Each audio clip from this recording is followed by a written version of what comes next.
Trump, the great disruptor in chief. Donald J. Trump has consistently positioned himself as a transformative figure in American politics, challenging entrenched systems and advocating for a reorientation of governmental structures. His recent appointments and policy directions underscore a deliberate effort to disrupt the established order, mainly targeting the so-called deep state and the military-industrial complex. Inclusion of non-traditional figures in the administration. In a move that underscores his commitment to bipartisan collaboration and unconventional governance, Trump added Robert F. Kennedy Jr. and Tulsi Gabbard to his transition team. The inclusion of both former Democratic presidential candidates signifies an outreach beyond traditional Republican circles. The Trump campaign highlighted this by stating, "As President Trump's broad coalition of supporters and endorsers expands across partisan lines, we are proud that Robert F. Kennedy Jr. and Tulsi Gabbard have been added to the Trump-Vance Transition team."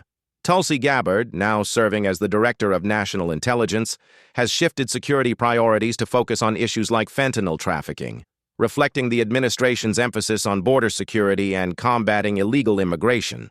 Her appointment has been described as aligning with the administration's commitment to safeguarding constitutional rights and achieving peace through strength and diplomacy. Kash Patel, a staunch Trump loyalist, was confirmed as the director of the FBI. His appointment is viewed as a step toward reforming the agency, with the intention of downsizing and addressing perceived internal biases. Patel has expressed a commitment to restoring fidelity, bravery, and integrity to the Bureau. Cabinet appointments outside the traditional establishment. Trump's cabinet selections reflect his intent to challenge the status quo. Notable appointments include Marco Rubio as Secretary of State, bringing a blend of traditional Republican values with a focus on aggressive foreign policy. Pete Hegseth as Secretary of Defense, a media personality known for his advocacy of military reforms and veteran affairs. Pam Bondi as Attorney General, former Florida Attorney General, recognized for her strong stance on law and order. Robert F. Kennedy Jr. as Secretary of Health and Human Services, an environmental attorney with views that often challenge mainstream health policies. These appointments indicate a deliberate move to infuse the administration with individuals who are not traditional Washington insiders, aiming to bring fresh perspectives to their respective departments. Strategies to disrupt the military-industrial complex and bureaucratic establishment. The administration has articulated a clear intent to dismantle entrenched bureaucratic structures.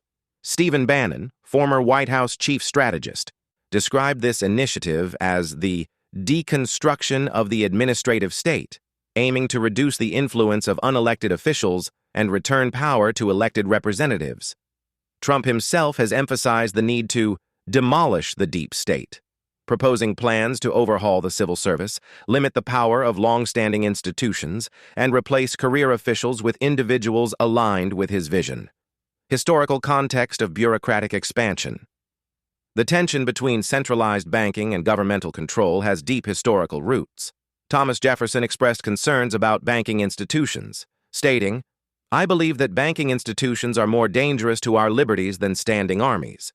Andrew Jackson echoed similar sentiments, warning that the central bank's efforts to control the government were precursors to potential threats against the American populace.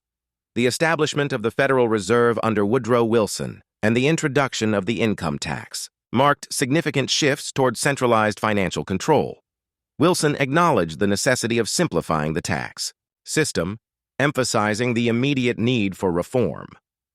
Franklin D. Roosevelt's New Deal further expanded federal bureaucracy, introducing numerous agencies aimed at economic recovery. Roosevelt remarked on the importance of providing for those with less, stating, "The test of our progress is not whether we add more to the abundance of those who have much. It is whether we provide enough for those who have too little." Conclusion.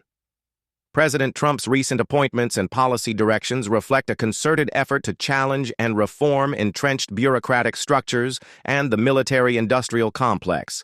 By incorporating figures from diverse political backgrounds and emphasizing a reduction in centralized power, the administration aims to realign the federal government's operations with its vision of efficiency and accountability.